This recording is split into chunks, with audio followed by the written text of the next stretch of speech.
All right, I'm about to teach a quick lactation class here. This is some wording that I have left over from a doula training that I did. So, we're going to be talking about different aspects of breastfeeding. This is Black Breastfeeding Week, and I do want to remind you that we're having this free event on this Saturday, 1 to 5 Saturday. Come out, Black Breastfeeding Week event. It's going to be a nice event. Um, and I also want to let you know I do have a lactation class on my website that's already 50% off. And I have written this book, The Dark One Redemption 3. It's a guide to fertility, home birth, and breastfeeding. So anything that I don't have here could be in this book or on my website, craftswoman.com. The lactation class, you can get that digital class and also just read the book.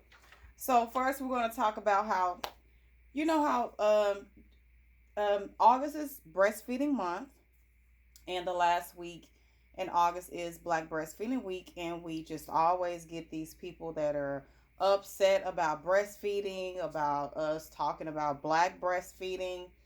And so you have certain people that say I couldn't breastfeed, different things like that. So I'm going to tell you, I have over 7 years of, well, not over, about 7 years of breastfeeding experience. I've had all the different problems. I talk about that in my book and in the class.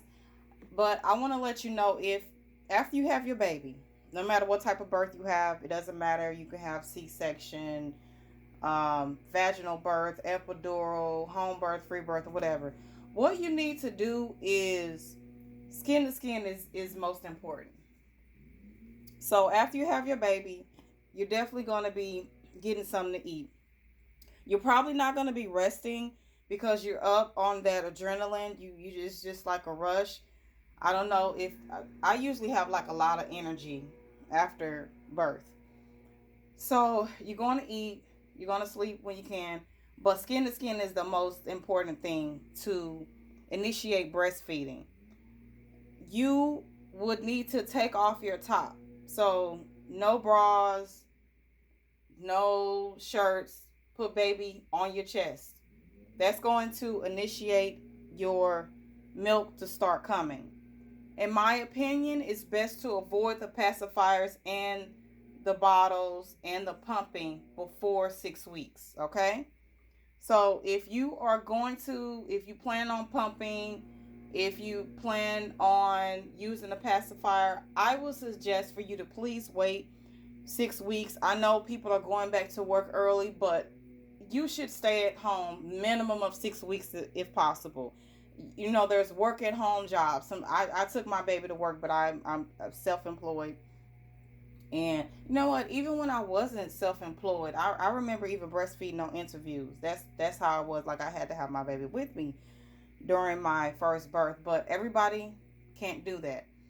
Please, when you are creating your birth plan, get that breastfeeding plan together. I'm always talking about a postpartum plan as well.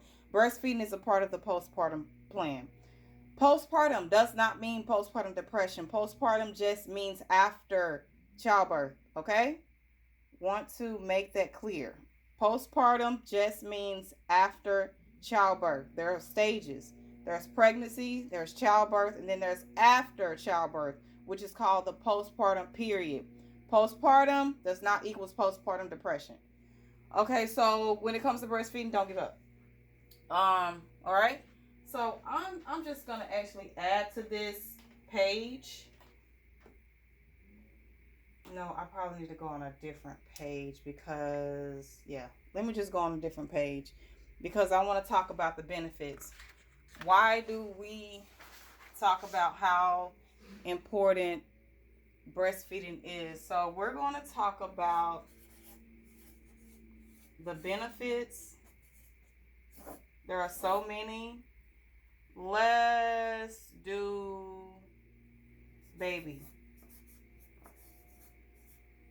And then we could do mom over here. So there are benefits for baby and mom. For the baby, you are less likely to have infant mortality. What's more important? We want our babies to stay alive. Okay? We want mom to bring home the baby. It's going to help with bonding.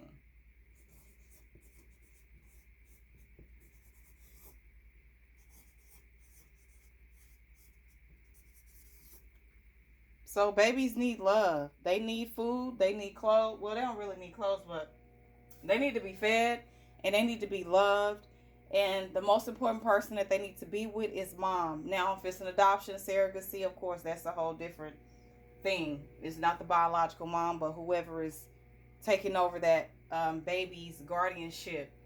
There should be the bonding time. The benefits of breastfeeding.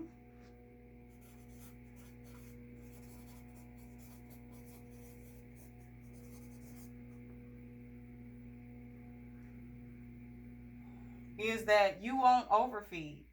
There's no way. There's no way you can overfeed. You can't overfeed. The milk is going to come out at the right temperature and it's going to be the right measurement. So you don't have to worry about sanitation. Now, we're not talking about pumping. Of course, you have to clean the bottles and do all that stuff. But if you're doing breast to mouth, you don't have to worry about overfeeding. The baby is going to get exactly what they need at the right temperature. We don't have to worry about sanitation. Of course, baby mom is going to be showered. Um, there are antibodies. So your baby get antibodies. Everybody's big on the stem cells. Stem cells passed on to your baby, and that's what's going to build their immunity and makes them less susceptible to diseases such as diabetes, obesity, ear infections,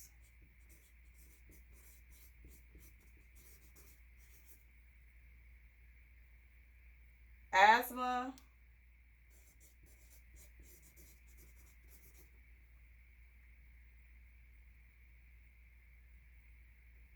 It is easy to digest.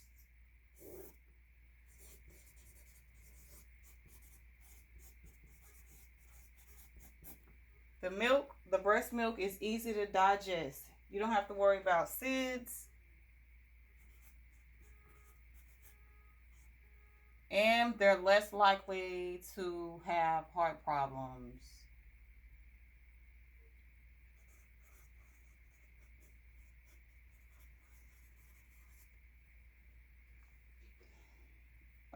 Let me see.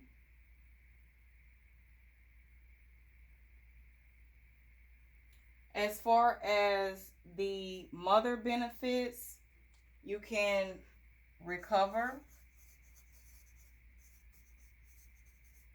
from childbirth easier.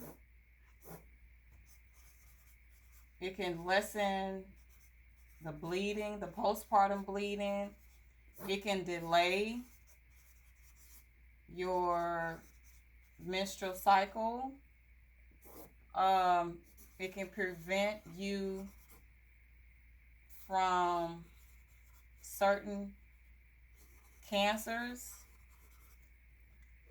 such as ovarian cancer, breast cancer, also diabetes. Diabetes. High blood pressure. It can serve as a natural